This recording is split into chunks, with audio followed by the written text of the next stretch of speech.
Vamos a estar invitando a Jorgelina. A mí no voy a leer el apellido porque es muy difícil, ahora no nos va a explicar ella.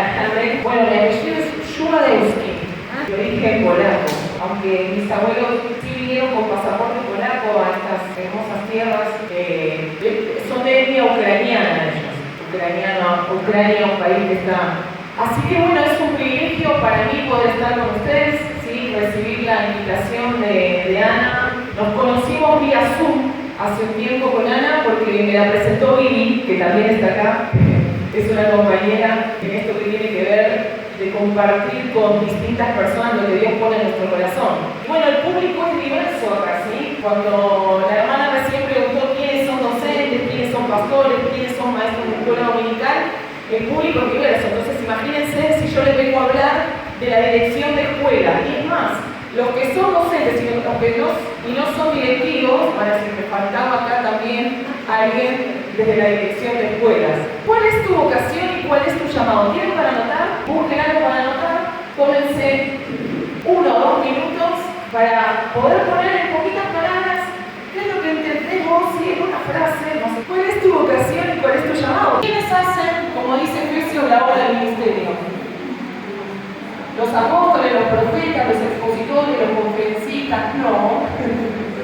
Nosotros trabajamos, pero nosotros trabajamos, ¿sí?, para el desarrollo de cada una de estas piedras vivas y ellos son los que edifican el cuerpo de Cristo.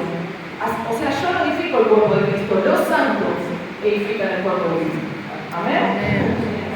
Así que lo importante no es lo que yo haga, ¿sí?, lo que yo exponga, sino qué efecto va a producir eso en ustedes, para que el nombre de Cristo sea conocido, para que el nombre de Cristo sea glorificado. Amén. Bueno, y sí les voy a contar un poco de mí porque tiene que ver esto con llamado, con vocación.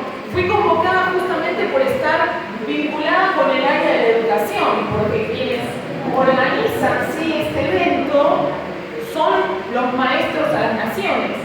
Desde los 18 años más o menos soy maestra de escuela bíblica. Antes, ¿sí?, como había muchos niños los miércoles en la iglesia que hacían mucho bullicio y teníamos una reunión, se me ocurrió, sí, soy hija de pastor, se me ocurrió proponerle a mi papá hacer el coro de niños, así que los miércoles ensayábamos, y yo tenía más o menos 15 años, y ahí mientras hacíamos el coro de niños no podíamos estar 2 horas cantando lo que duraba la reunión. Entonces empecé a meterme a enseñar la palabra, ¿sí?, a hacer algo que tiene que ver con servir. Pero ¿quién soy yo y qué es lo que hago? Fui convocada desde la dirección de escuelas, ¿sí? Uno dice, bueno, ¿qué va a hablar de la dirección de escuelas? Nada. Sí, ahora van a ver cómo viene el desarrollo de la exposición. Soy maestra primaria, sí, hace 26 años que me gradué.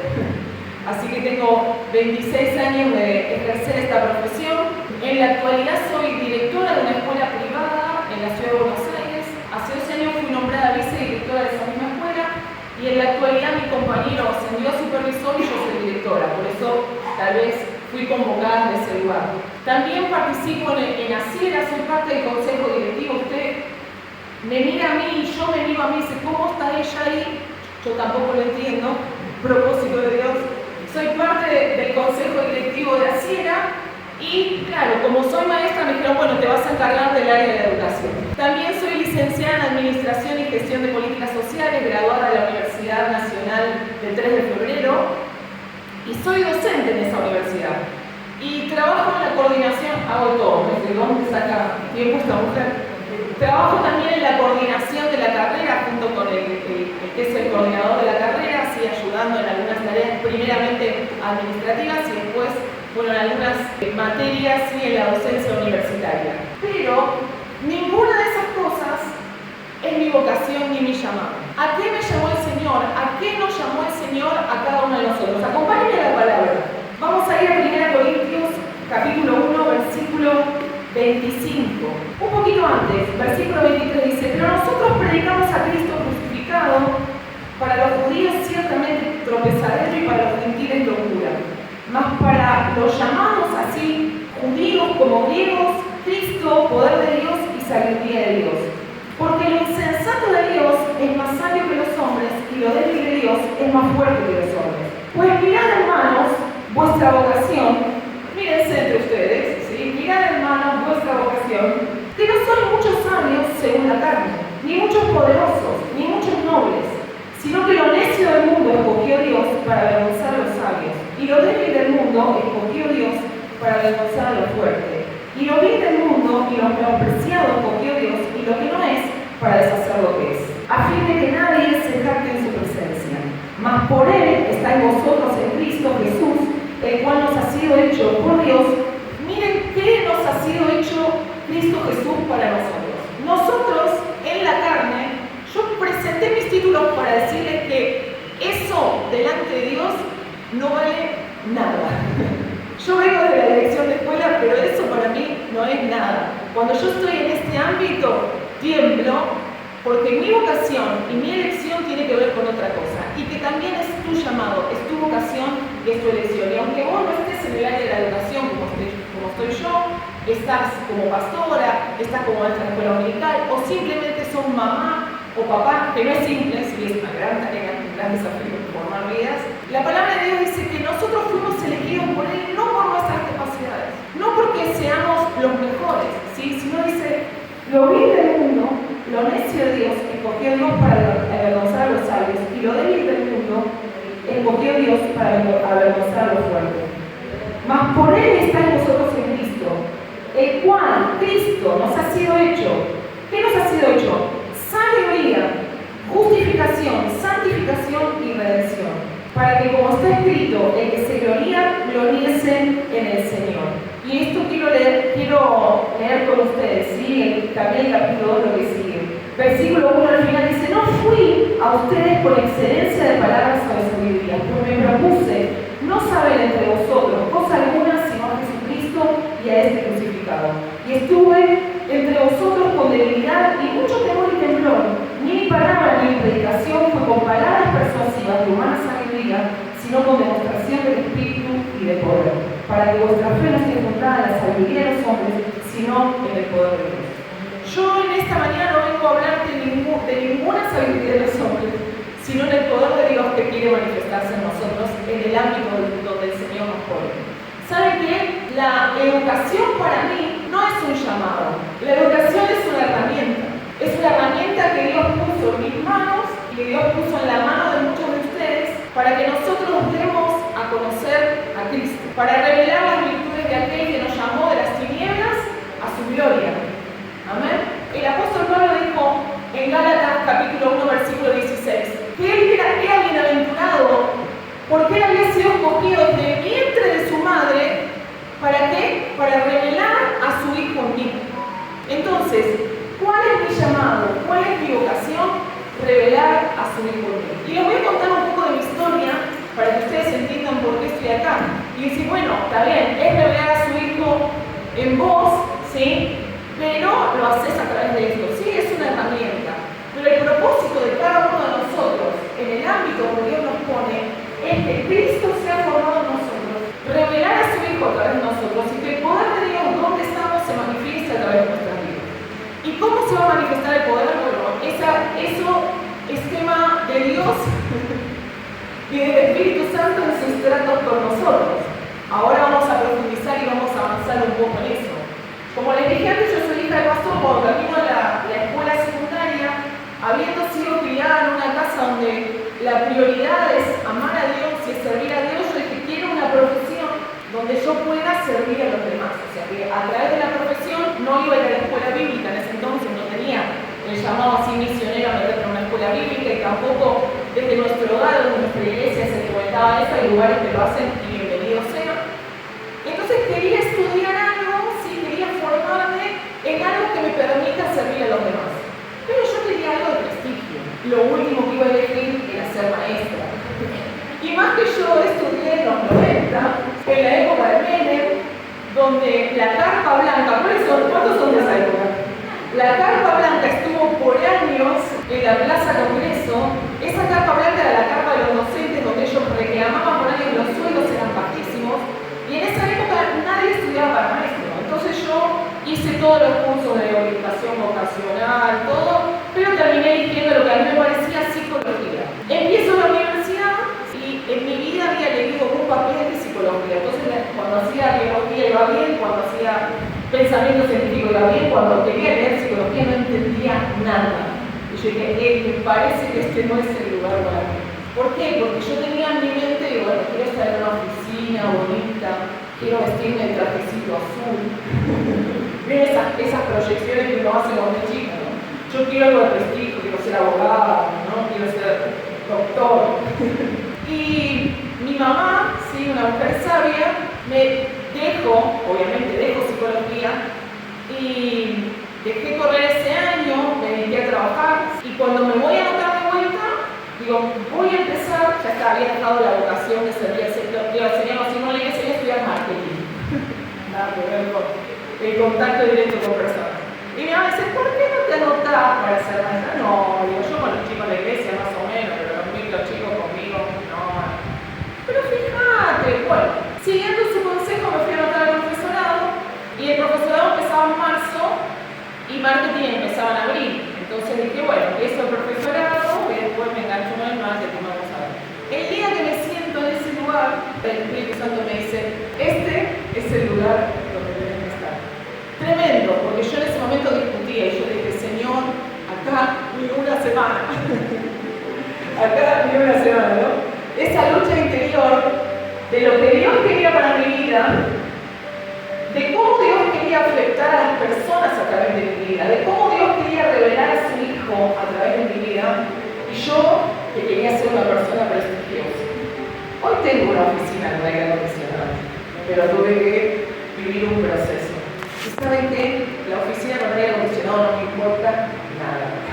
Hoy siendo directora de escuela, trabajando en la universidad, me puedo poner tal vez el trajecito azul, pero no me importa nada. Si me tengo que embarrar, me embarro, porque el propósito son personas, siempre son personas, siempre mostrar a Cristo. Y Dios para cada uno de nosotros tiene un llamado y una vocación que es amar a la gente y que es revelar a su Hijo a través de nosotros.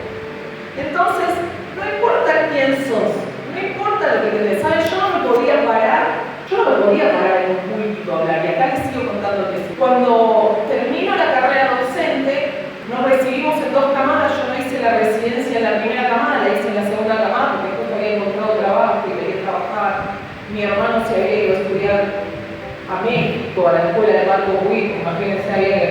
Y nosotros, familia pastoral, 5 hermanos, yo quería tener mi dinero. Bueno. Entonces, cuando hago la residencia en la segunda camada y me gradúo, cuando van a entregar los diplomas, ¿sí? van a hacer la fiesta de graduación, me llaman por teléfono, no había celular en ese entonces, imagínense, año 96. no usábamos celular. Llamo por teléfono a mi casa desde el profesorado y me dicen que por tener el más alto promedio de mi camada me tocaba ir a la bandera. Entonces dije, bueno, tenés que venir a practicar para ir a la bandera. Voy y cuando llego era la única persona de primaria, me dice, como vos sos la única persona de primaria que va a estar en la bandera, te tocaría dar el discurso. ¿Te animás? Pánico. Sí, le dije, porque en mi interior pensaba, esta es la oportunidad para hablar del Señor a todos. Kamikaze, ¿no? Mandada. Y yo en mi vida había podido enfrentar el público así como lo estoy haciendo ahora. Por eso les digo, tiene que ver con la obra de Cristo en nosotros y con la obra del Espíritu Santo. Entonces dije, bueno, tengo este desafío.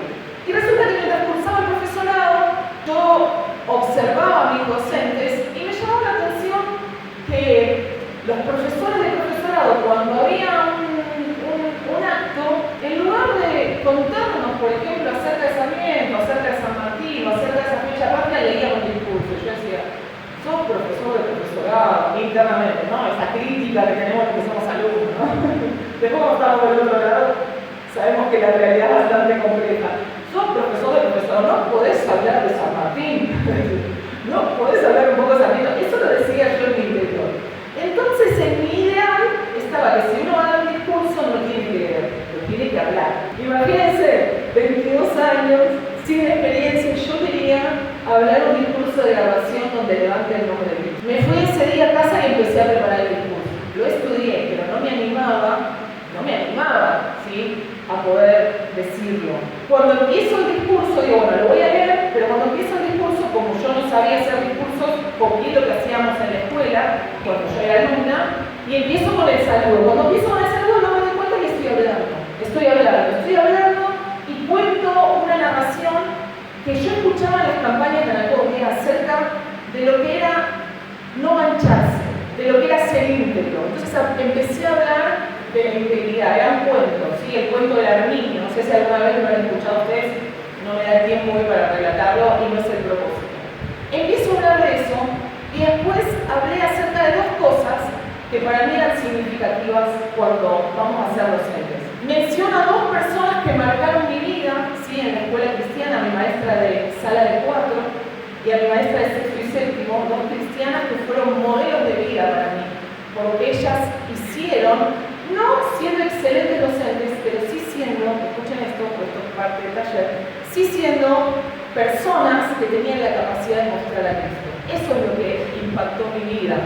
En mi infancia pequeña, ¿sí? De 4 años, y también cuando estaba terminando la escuela primaria. Entonces yo hablo de que era importante nosotros como docentes también tener modelos, ¿sí? A seguir, y que mi modelo de vida era Jesucristo. Y me puse a hablar de Cristo así. Profesorado público, el Nacional 113 de Estados Unidos, ¿sí? 500 personas en el auditorio de un ámbito no cristiano. Yo dije, Cristo es mi modelo de vida, que no fue significativo al inicio y después. Mira, hermano, yo estaba predicando de una forma tan poderosa y tan tremenda que eso fue una enseñanza para mí, de lo que Dios puede hacer cuando uno dice, yo, Señor, te honrar tu nombre. Porque yo no sabía hablar en público, porque no eran mis fuerzas, porque no era yo porque lo había estudiado, porque en ese momento yo me decidí a honrar el nombre de Cristo y Dios se glorificó. Termino del discurso, se pone todo el auditorio de pie, empiezan a aplaudir, un aplauso sostenido que yo en mi vida había recibido, y el cuerpo docentes y mi profesor o profesor se paran y me vienen a abrazar. Me vienen a abrazar en un ámbito no cristiano donde yo levanté el nombre de Cristo. Entonces, cuando tengamos convicción de que tenemos que abrir la boca y levantar el nombre de Cristo, aún en un ámbito que uno sabe que se le está jugando, igual yo había sido un poco piola y dije, acá ya me gradué. El título no me lo van a sacar por decir mis convicciones. Tampoco fui tan osada, ¿no? Pero fue eso, ¿sí? Entonces, que este testimonio de vida te sirva a vos para saber que el Espíritu Santo puede llevarte. Miren, dice el mismo libro de Corintios, ¿sí? El capítulo 2, es impresionante porque habla de la sabiduría, ¿no? Habla de la sabiduría espiritual. Porque si de algo vamos a ser investidos para servir al Señor y para mostrar a Cristo, tiene que ser de sabiduría espiritual. Y de ir madurando para adquirir esa sabiduría espiritual. Dice, sin embargo, hablamos sabiduría entre los que han alcanzado madurez, sabiduría de Dios, no de este siglo, ni de los príncipes de este siglo que perecen. ¿Saben qué? No son mis palabras las que van a impactar. No es tu palabra ni tu formación. Tenemos que formarnos, tenemos que usar las herramientas, porque sin un título no puedo ir a un aula. Sin un título universitario no puedo ir a una aula universitaria. Tenemos que formarnos en eso, pero no son tus palabras lo que va a impactar la vida de las personas, sino es tu espíritu. Lo que va a marcar a las otras personas es un abismo llamando a otro abismo. Entonces, si sos torpe en las palabras, si tenés muchos recursos y muchas herramientas o no tiene que ver con eso. La sabiduría de Dios es misterio que nos ha sido implantada, que nos ha sido impartida, es lo que afecta a las personas. Como Jesús cuando iba con los 2 discípulos en el camino de Maús, que ellos no sabían quién era, pero después tomaron conocimiento de que la persona que había caminado con ellos era el maestro y dijeron, claro, ardía nuestro corazón cuando él hablaba. Eso es lo que tiene que pasar en nosotros. Yo no voy a nadie con excelencia de palabras o de sabiduría, porque yo sé de dónde Dios me sacó. Porque yo sé que no soy ni mucho sabio, ni mucho, pero yo sé que lo que tengo para dar es más grande que todo. Jesús dijo de Juan el Bautista que ningún profeta ni ninguno nacido de mujer se había levantado como él. Y después dijo, cosas mayores ustedes harán. Y nosotros tenemos a Juan el Bautista y a todos los profetas como personas tremendas en Dios. Y dice cosas mayores que ustedes harán. Y no tiene que ver con lo que las herramientas que vos tenés, está bueno perfeccionarlas, sino con la esencia de lo que Cristo puso en tu vida. Y si trabajamos, ¿sí? Dice 1 Corintios capítulo 2, más adelante, sin embargo, hablamos sabiduría entre los que han alcanzado madurez. Si trabajamos simultáneamente mientras nos capacitamos permanentemente, mientras que somos responsables, mientras que nos involucramos, mientras que vamos a la universidad, al profesorado, nos formamos en la escuela bíblica, estudiamos la Biblia, pero simultáneamente tenemos que dejar que Dios trate con nosotros para alcanzar madurez. Más adelante, sí, el apóstol Pablo los exhorta a los corintios y les dice en el capítulo 3, ¿saben qué? Ustedes lo venían a los corintios los puso de vuelta en medio porque ellos tenían un montón de dones, un montón de herramientas y eran encima los dones del Espíritu, tenían un montón de herramientas. La ciudad de Corinto era una de las más avanzadas de su época, tenía 2 puertos, tenían un sistema de navegación, ellos tenían todos los recursos en lo natural. Y Pablo les dice, ¿saben qué? Tengo un problema con ustedes. Les tuve que hablar como niños. Capítulo 3, versículo 1. Como niños en Cristo. Os bien valor de chino y anda, porque aún no eran capaces ni son capaces. ¿Qué pasaba? No habían desarrollado la madurez espiritual para poder manifestar a Cristo. Entonces ellos operaban como cualquier persona en estado natural. Celos, yo soy de Pablo, yo soy de Apolo, hay celos, hay contiendas, hay envidias. Es lo que vemos nosotros en las aulas, en las escuelas cristianas. Toda gente que conoce al Señor, que yo no voy a poner en duda de que son hijos de Dios, de que hay un lugar destinado en los cielos para ellos, pero todavía, como son niños, no manifiestan a Cristo. ¿Y qué dice? Vuelvo atrás al capítulo 2. Sin embargo, hablamos sabiduría entre los que han alcanzado madurez, sabiduría no de este siglo, ni de los príncipes de este siglo que perecen. Mas hablamos sabiduría de Dios en misterio, la sabiduría oculta, la cual Dios predestinó desde los siglos para nuestra gloria. Cuando estaba en la universidad, el director de la carrera y creador de la carrera que yo estudié, la licenciatura en Administración y Gestión de Políticas Sociales, el doctor Juan Villarreal, primer doctor en Sociología del país, ex montonero. ¿Sí? A su hermano lo asesinaron en la época del proceso, él tuvo que exiliarse, su padre director de la fuga, o sea, ese era el contexto. Y yo estaba en la universidad y en nuestra carrera había personas que éramos pocas personas porque es una carrera muy elegida, ¿no? Entonces nos conocíamos y sabían que yo era cristiana y yo trataba con ellos.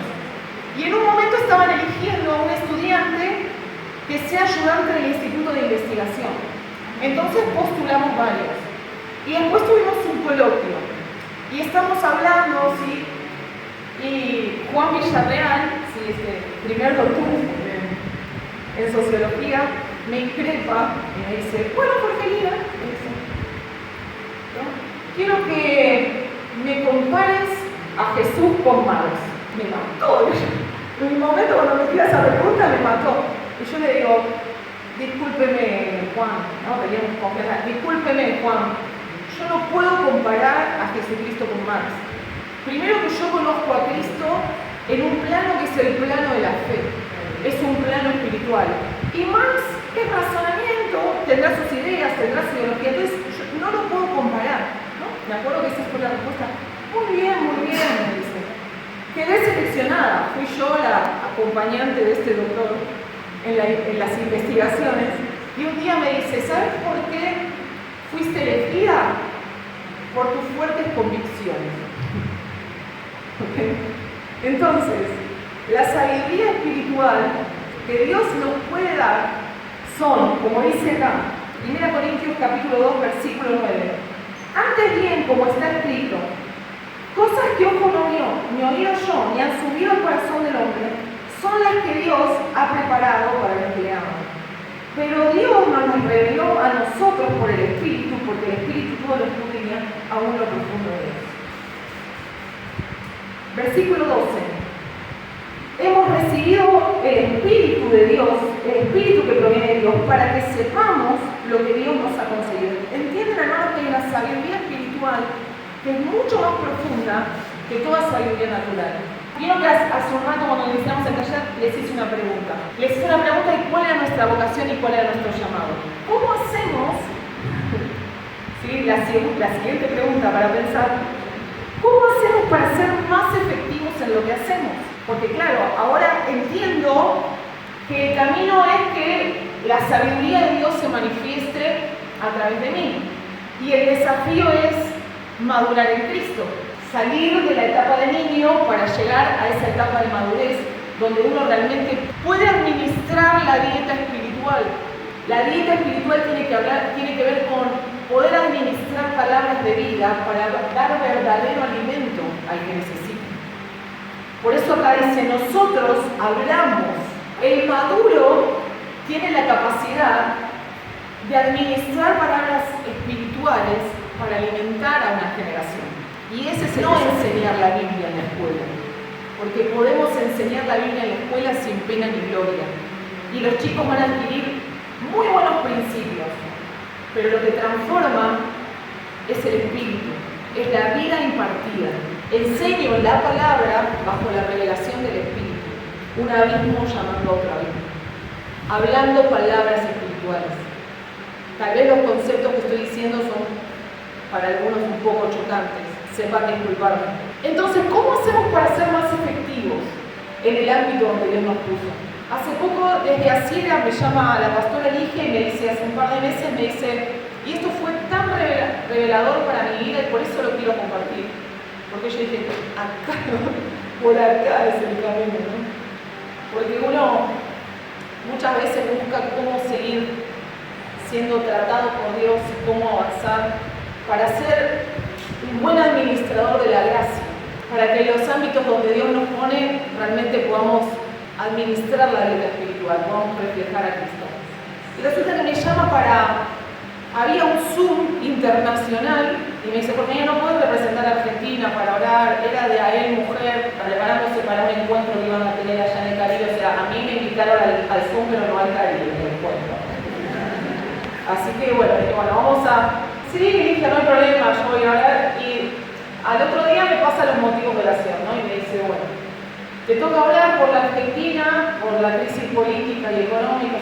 Desde que tengo memoria venimos orando por la crisis política de Argentina, de la crisis económica, y siento como que estamos dando vuelta en círculos, ¿no? Y el Señor me lleva entonces a esta palabra que quiero compartir con ustedes, porque el primer versículo que empieza a dar vuelta en mi espíritu, vamos a Mateo capítulo 20, fue el versículo que dice, los gobernantes se enseñorean de las naciones y ejercen sobre ellas potestad. Pero ¿qué dice después? Más entre ustedes no será así. Pero vamos a leer todo el relato de la palabra. Mateo 20 dice, entonces se acercó la madre de los hijos de Zebedeo con sus hijos, postrándose ante él pidiéndole algo. Él le dijo, ¿qué quieres? Ella le dijo, ordena que en tu reino se sienten estos dos hijos míos, el uno a la derecha y el otro a tu izquierda. Cuando Dios nos pone en un ámbito con personas bajo responsabilidad, sea en la escuela, como maestros, sea en la iglesia, como líderes, como pastores, sea en la escuela bíblica, como maestros para enseñar la palabra, a mí me toca hoy en la dirección de escuela. Cada vez que Dios nos pone en un ámbito, nos pone como autoridad. Nosotros somos líderes, ¿okay? Y nosotros podemos ser autoridades nominales, autoridades institucionales, aún en el ámbito eclesiástico. Podemos ser autoridades institucionales o podemos ser autoridades espirituales. Lo que marca la diferencia estaría bueno que seamos las dos cosas, ¿no? Autoridad, líder, nominal, institucional, pero también espiritual.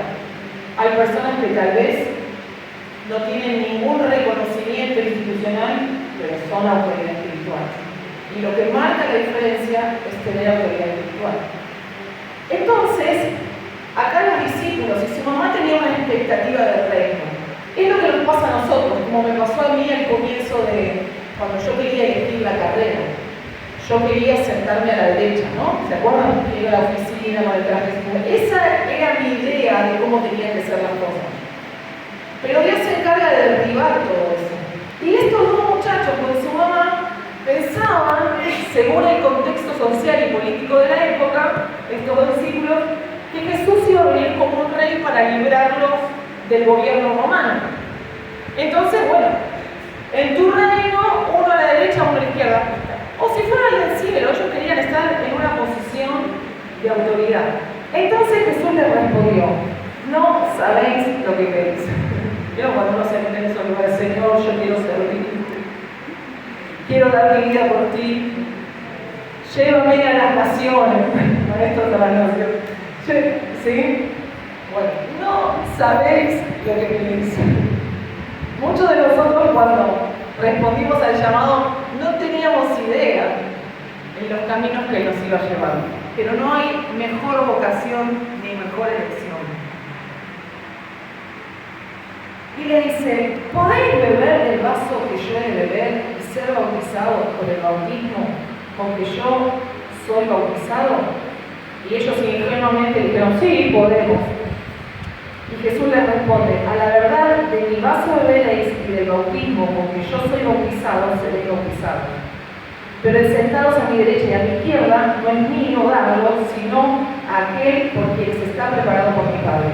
¿Saben qué? Estas dos personas que le pidieron esto a Jesús, que pensaban que se iba a sentar uno a la derecha y uno a la izquierda de una forma natural, uno era Jacobo y el otro Juan. Jacobo, ¿saben quién es? ¿Vieron el relato de Jacobo muerto y Pedro encarcelado? Bueno, Jacobo es ese. ¿Y Juan, saben quién es? El de la isla de Patmos.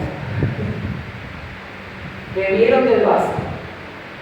Fueron bautizados en ese bautismo, aunque ellos no entendían, dijeron sí podemos, pero era otra cosa de lo que ellos tenían expectativa. Cuando los 10 oyeron esto, se enojaron contra los dos hermanos. Entonces Jesús llamándolos dijo, fíjense que parece descontextualizado, ¿no? Este versículo, porque estamos hablando ¿sí? de una cosa, de otra. Le dice, los gobernantes, dice, sabéis que los gobernantes de las naciones se enseñorean de ellas y los que son grandes ejercen sobre ellas potestad. Y este es el camino para ser efectivos. Más entre ustedes no será así. Decirle a tu hermano o a tu hermana ahora, más entre nosotros no será así. Entre nosotros no será así. ¿Querés ser efectivo? ¿Querés que el poder de Dios se manifieste a través de tu vida? Más entre nosotros no será así. Sino que el que quiera hacerse grande entre vosotros será vuestro servidor. Y el que quiera ser el primero entre vosotros, mira, vas a ser el primero. Dios quiere que seas el primero. Pero ¿sabes cuál es el camino para ser el primero? Y para ser autoridad espiritual, ser servidor. Ser servidor. ¿Y qué es ser servidor? Tendría que desarrollarlo mucho más. Pero tiene que ver con servir a las personas. Yo estoy hoy en un rol de directora, no para mandar a los maestros. Yo soy docente, no para decirle a los chicos lo que tienen que hacer y lo que tienen que aprender. Yo estoy para desarrollar el potencial en ellos. Yo estoy para servirles. Yo estoy para ver su necesidad y ministrar a esa necesidad. Yo soy siervo. Y eso todos lo podemos hacer en el ámbito que Dios nos pone. Dice, y el que quiera ser primero entre vosotros será vuestro siervo. Como el Hijo del Hombre no vino para ser servido, sino para servir y para dar su vida en rescate por muchos. Para no leerlo directamente, Filipenses capítulo 2 dice, haya entre ustedes el mismo sentir que hubo en Cristo Jesús, el cual, siendo en forma de Dios, no estimó el ser igual a Dios como cosa que aferrarse, sino que se despojó a sí mismo tomando forma de siervo y hecho semejante a los hombres, se hizo forma de siervo hasta la muerte y muerte de cruz. Y después que dice, cuando tomamos forma de siervo, viene la exaltación, viene la autoridad espiritual. Ahora esa autoridad espiritual es para mandar, no. Pero sí es para que lo que atemos en los cielos sea atado y para que lo que desatemos sea desatado en los cielos y en la tierra. Lo que atemos en la tierra sea atado en los cielos y lo que desatemos en la tierra sea desatado en los cielos. Dios quiere darnos esa autoridad. Ahora, como iglesia, todavía sí, si oramos por la Argentina y seguimos en un estado como el que estamos, que como iglesia todavía no hemos llegado a ese nivel de autoridad espiritual para traer y para desatar lo que Dios quiere impartir sobre esta generación. Tal vez no es el propósito de Dios todavía, pero yo en el lugar donde he sido puesto para ministrar a esta generación. ¿Cómo? Amándoles. El libro de Filipenses dice, por lo cual Dios le exaltó hasta lo sumo y le dio un nombre que sobre todo un nombre. Y después en el libro de Efesios dice que nosotros estamos sentados en los lugares celestiales con Cristo, juntamente reinando. Claro, en teoría sí, pero en la práctica, ¿cómo llegamos ahí? A través de la humillación, a través de servir. Yo sirvo a los niños. Esa actitud de amor y de servicio tiene que estar con todas las personas. No existe una persona que realmente sirve a Dios que desprecie un ser humano. Servís al portero, servís al que limpia, servís al niño, servís al padre, servís al difícil. Porque el amor de Dios es para todos, sin discriminación. Y eso es lo que Dios quiso que nosotros manifestemos. Y nosotros simplemente con servir. Miren qué fácil que era. Pero tiene que ver con los tratos de Dios para nuestras vidas. En el mismo libro de Mateo dice, capítulo 16 dice, el que quiera salvar su vida, su prestigio, su honor, sus ideas, sus proyectos, la perderá. Pero el que pone su vida, el que pierda su vida a causa de mí, la hallará. ¿Qué es lo que va a hallar? Esa vida eterna, esa vida del Espíritu que transforma. Amén. Nos ponemos de pie, vamos a cerrar este taller. Me extendí en el horario, así que tenía más para compartir, pero creo que acá es suficiente. Señor, te damos gracias en este tiempo, porque vos nos has llamado con una vocación que tiene que ver con marcar la diferencia en esta generación, con administrar una dieta espiritual. Aleluya, con administrar una dieta espiritual con palabras de vida. Y sabemos, Señor, que el camino es el mismo camino de Cristo Jesús. Humillarnos, Señor, ponernos a servicio de los demás. Si tenemos, Señor, que lavar los pies, si tenemos que limpiar, perdón la expresión, los mocos de los niños, si tenemos que escuchar a esa mamá difícil, a ese papá difícil, si tenemos que estar a servicio de esas personas que una y otra vez se equivocan, Señora, a esto que nos has llamado a amar, a servir, a ser humildes y de esa manera mostrar a Cristo y revelar a Cristo a través de nosotros. Amar al mundo lo suficiente para no dejarlo en el estado en el que está. Aleluya. Te damos gracias, Señor, por este tiempo. Y que esta palabra, Señor, permanezca en cada una de nuestras vidas y en cada una de nuestros corazones. Amén.